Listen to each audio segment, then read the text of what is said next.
Во Охрид денес и утре се одржува 16-тата конференција за плаќање и пазарна инфраструктура, организирана од Народната банка и Централната банка на Холандија. Главна тема е приклучувањето на Македонија кон Европската зона за плаќања СЕПА, со учество на експерти од банки, финтек и институции на Европската унија.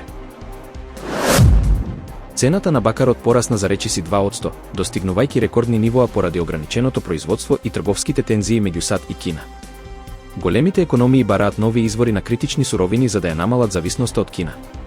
Македонија, со нов закон за рударство, се обидува да привлече странски инвестиции и да стане регионален пример во искористувањето на бакарот. Во Скопје започна 14-тиот меѓународен форум за енергија за одржлив развој со над 600 учесници од 70 земји. Настанот, организиран од МРМС, UNDP и ООН, комисиите, има цел да премине од цели кон конкретни акции за обновлива енергија и стабилност. Ке биде потпишана и така наречената Скопје декларација за посветеност кон одржлива енергетска иднина.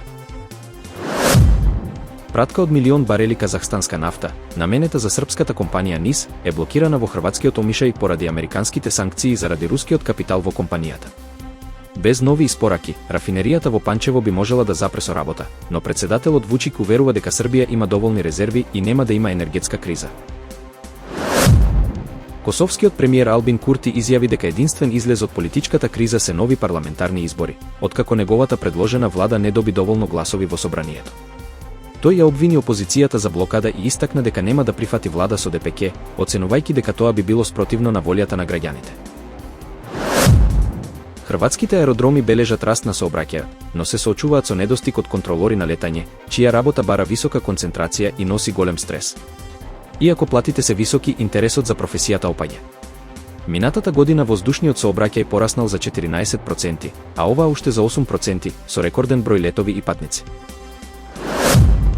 Силен земјотрес со јачина од 6,1 степени ја погоди Турција, а потресот се почувствувал и во Грција. Повредени се најмалку 19 лица, но нема загинати. Урнати се неколку згради и продавница, а спасувачите ја проверуваат штетата на терен. Амазон планира да отпушти околу 30.000 корпоративни вработени, или речиси 10% од белојакнените позиции, во рамки на мерки за намалување на трошоците и адаптација на автоматизацијата со вештачка интелигенција. Кратењата ќе ги погодат одделите за човечки ресурси, операции и облачни услуги, а ова е најголемото отпуштање во компанијата од 2022 година. Урсула фон дер Лајен изјави дека Европската унија стои целосно зад Литванија, која се соочува со упади на балони од Белорусија, што таа го нарече хибридна закана. Литванија најави можност за затворање на границата и бара координирани санкции со Европската унија, а не исклучува ниту опцијата за активирање на член 4 од НАТО за консултации поради безбедносната закана. САД и Мексико се согласија да продолжат со трговските преговори уште неколку недели, објави мексиканската претседателка Клаудија Шејнбаум по разговор со Доналд Трамп. Вашингтон бара укинување на 54 трговски бариери, а новите казнени царини се одложени до 1 ноември, иако постојните давачки за автомобили, челик и алуминиум остануваат во сила. Руската компанија Лукойл објави дека ќе ги продаде своите средства во странство поради санкциите воведени од неколку земји.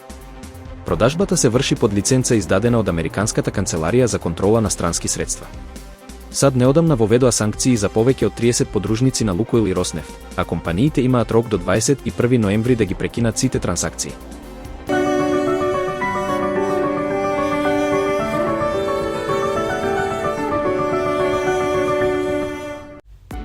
Времето денеска променливо облачно со повремени локални врнежи од дожд. Ке дува умерен долж повардаријата по време на засилен ветер од северозападен правец.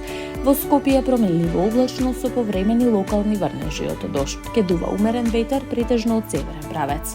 Денеска има локални врнежи од дожд со послаб интензитет. Ке дува умерен до засилен ветер од северозападен правец. Потоа во следните 2 дена времето ќе биде стабилно со постудени утра. Локален дожд повторно се очекува во петок кон крајот на денот.